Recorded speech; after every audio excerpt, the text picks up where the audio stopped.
அலை பாயுதே கண்ணா என் மனம் அலை பாயுதே ஆனந்த மோகன வேணுகானமதி அலை பாயுதே.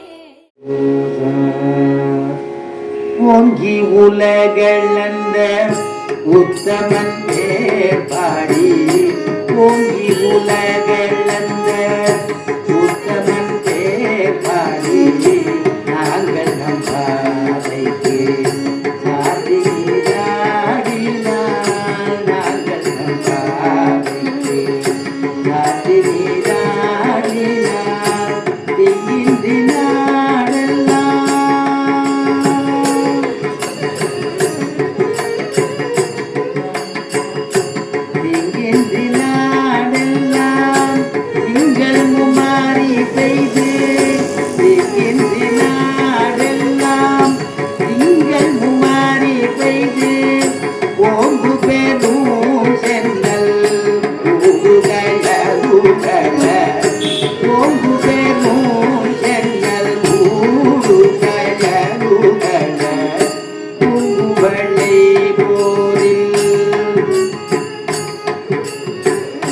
பூங்குவளை போதில் பொறிவண்டு கண்படுத்த தேங்காய் புத்தேருந்து சீர்ந்த புதை பற்றி வாங்க குடம் நிறைக்கும்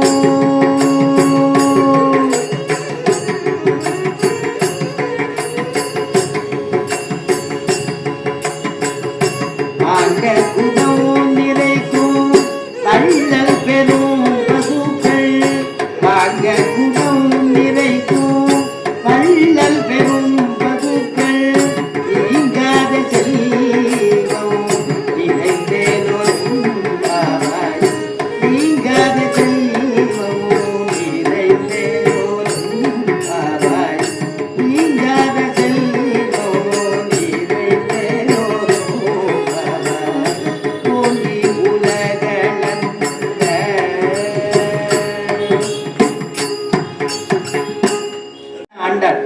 குவளைப்பூன்னு எங்க இருக்குன்னா அப்படியே அந்த சென்னல் நெல் கதிர்கள் மேல பூங்குவளை இருக்கும். அதுக்குள்ள அந்த மீன் எல்லாம் கொழுத்து கொழுத்து இருக்கிறதுனால அந்த அது அப்படியே தென்னை மரம் மாதிரி ஒசந்து ஒசந்து நிற்கிறதா சென்னல் கொடியெல்லாம் குண்டா வேற இருக்கான், பருத்து இருக்கான். அங்க மீன் அந்த ஜலத்துல மீன் ஓடி விளையாடிட்டு இருக்கான், அதுவும் பருத்து இருக்கான்.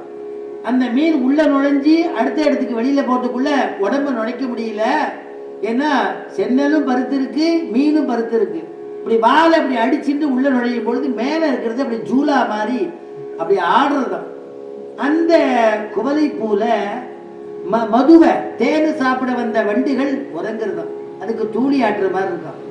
அதனால பூங்குவளை போதில் பொறிவண்டி கண்படுப்ப தேங்காதை புக்கிருந்து சீர்த்த முலை பற்றி வாங்க. அந்த மாதிரி ஆயர்பாடியில் இருக்கக்கூடிய பசுக்கள்லாம் அந்த காமதேனுவை ஒரு இழுவை எடுத்தாலே ஒரு குடம் பூர்த்தியா ரொம்பிடுமா பால். அப்படிப்பட்டதான வள்ளல் பெரும் பசுக்கள்னா சுவாபதேசார்த்தத்துல வள்ளல் பெரும் பசுக்கள்னா ஆச்சாரியால். ஆச்சாரியால் தான் வள்ளல் பெரும் பசுக்கள். நமக்கு வேணுங்கிறத அடுக்கு கொடுக்கக்கூடியவா ஆச்சாரியால் அப்படின்னு எடுக்கிறா. அப்படிப்பட்டதான குவளைப்பூவை சொல்றா. இப்படி பெருமாளை நம்ம அனுபவிக்கும் பொழுது அந்த துளசி பாத்தி கட்டினார் இல்லையா விட்டு சித்தர், அதுல ஒரு சமயத்துல வழக்கம் போல ஜலம் பாய்ச்சத்துக்கு தான் போனார். அங்க போயிட்டு இருக்கும்போது திடீர்னு பார்த்தா சொர்ண விக்கிரகம் போல ஒரு குழந்தை கிடைச்சது. அற்புதமான குழந்தை, தங்க விக்கிரகம் போல இருக்கு.